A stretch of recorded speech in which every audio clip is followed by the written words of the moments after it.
প্রতিবন্ধীদের সহায়তার নামে হাসিনা কন্যা সাইমা ওয়াজেদ পুতুলের বিরুদ্ধে প্রায় 450 কোটি টাকা আত্মসাতের প্রমাণ পেয়েছে দুদক। একই সঙ্গে 930 কোটি টাকার বেশি সন্দেহজনক লেনদেনের অভিযোগে পুতুল সহ 35 জনের বিরুদ্ধে মামলা অনুমোদন দিয়েছে সংস্থাটি। আসামির তালিকায় আছেন সাবেক মন্ত্রী, এমপি, এনবিআর চেয়ারম্যান ও কয়েকজন ব্যবসায়ী। জেমসন মাহবুবের প্রতিবেদন। গণ অভ্যুত্থানে ক্ষমতাচ্যুত হয়ে দেশ ছেড়ে পালিয়ে যান শেখ হাসিনা। এরপর সামনে আসতে থাকে শেখ হাসিনা ও তার পরিবারের সদস্যদের নানা অনিয়ম ও দুর্নীতির অভিযোগ। দুদকে আসা অভিযোগের মধ্যে ছিল হাসিনা কন্যা পুতুলের নামে গড়ে ওঠা সূচনা ফাউন্ডেশনের টাকা আত্মসাতের ঘটনাও।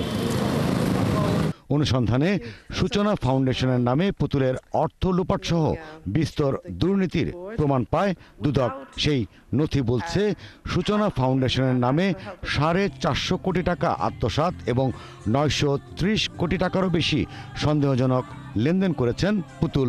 এই অভিযোগে মামলা করতে যাচ্ছে দুদক। আসামি 35 জন।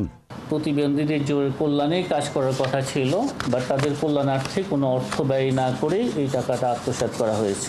মামলার অভিযোগে বলা হয়, আর্ট ব্যবসায়ী সূচনা ফাউন্ডেশনের অ্যাকাউন্টে অনুদানের নামে অর্থ প্রদান করে সরকার থেকে অনৈতিক সুবিধা আদায় করে। এছাড়া প্রায় 1 কোটি টাকার কর মওকুফ করায় এনবিআরের সাবেক চেয়ারম্যান নাজিবুর রহমান সহ 15 জনের নাম আসছে এজাহারে। আসামির তালিকায় আছেন 10 জন সাবেক এমপি, মন্ত্রীর নামও। 930 কোটি 97 লক্ষ টাকারও বেশি লেনদেন এবং উক্ত লেনদেনকৃত অর্থ থেকে 447 কোটি টাকা আত্মসাৎ এবং 99,04,531 টাকার কর ফাঁকি দিয়ে সে অর্থ আত্মসাৎ সহ মোট 448 কোটি 94 লক্ষ টাকারও বেশি আত্মসাতের অপরাধ অনুসন্ধানকালে প্রমাণিত হয়েছে। হাসিনা কন্যা সাইমা ওয়াজেদ পুতুল প্রতিষ্ঠিত সূচনা ফাউন্ডেশনের নানা দুর্নীতির খোঁজে ধানমন্ডির 5 নম্বর রোডে অবস্থিত সুধা সদনে অভিযান চালায় দুদক।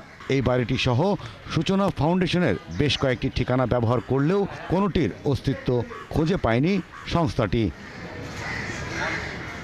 জেমসন মাহবুব, 71, ঢাকা।